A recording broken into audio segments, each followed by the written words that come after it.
Hi everyone, it's Jeff back again with a shorter than usual CNC project video. This is a scissor lift that I designed for my rotary sander, and it is part of a rolling woodworking station that I'm making. The intent of this assembly is to allow for me to easily store the sander under the saw output table when I'm not using it.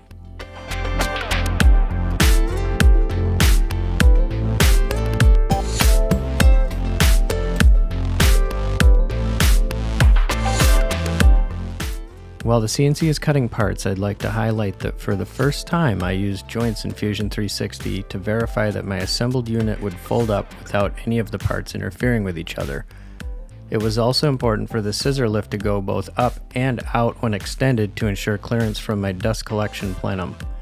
Using joints in Fusion 360 allowed me to verify lateral motion was enough to clear the plenum, while the vertical motion raises the sander to be precisely even with the tabletop.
I designed the recesses in the model to accommodate bearings that I'd purchased, which had about 3/4 inside diameter and just shy of 1.9 inches of outside diameter.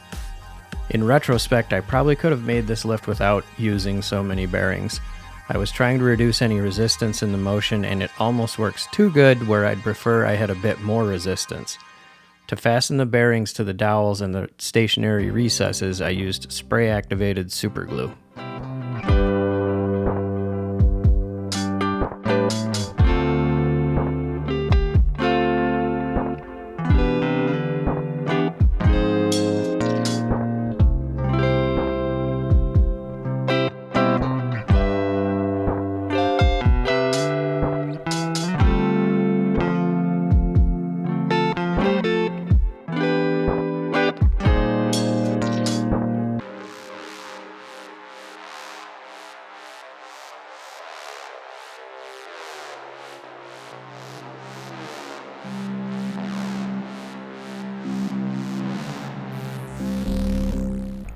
While I'm assembling the unit, let's take another look at the model in Fusion 360.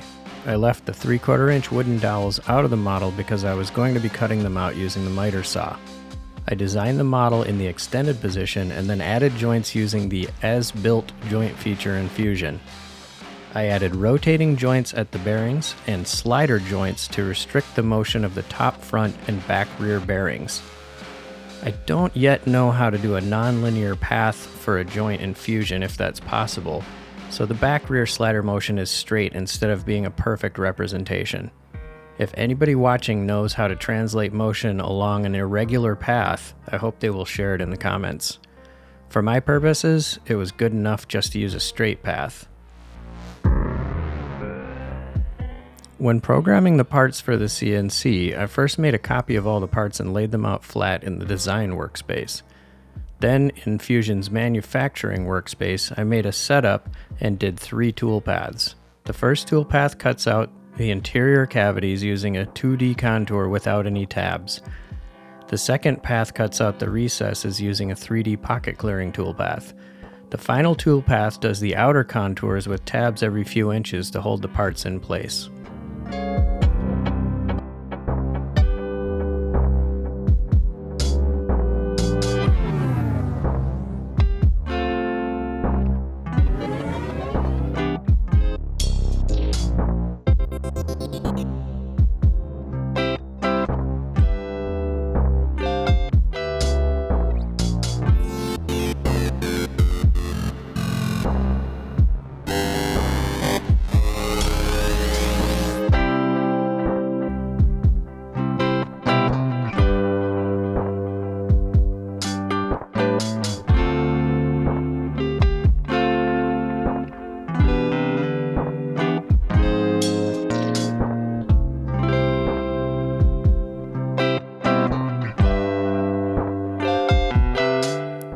The low resistance of the joints with the bearings installed made it so that the gravity-based locking mechanism I designed into the back bearing tracks is only marginally effective.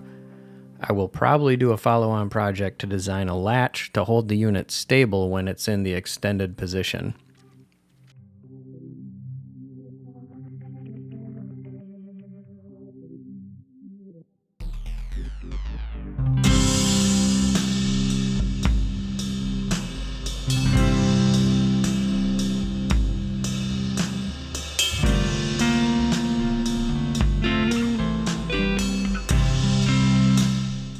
To allow for easy use of the sander, I modified a section of the saw table to be removable with spring latches to hold it in place. I had this in mind when designing the table, so the removable section of the table cantilevers into place to allow the spring latches to hold it nice and snug.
That's it. I hope you enjoyed the video, and please post any comments or questions if you have them, and like and subscribe.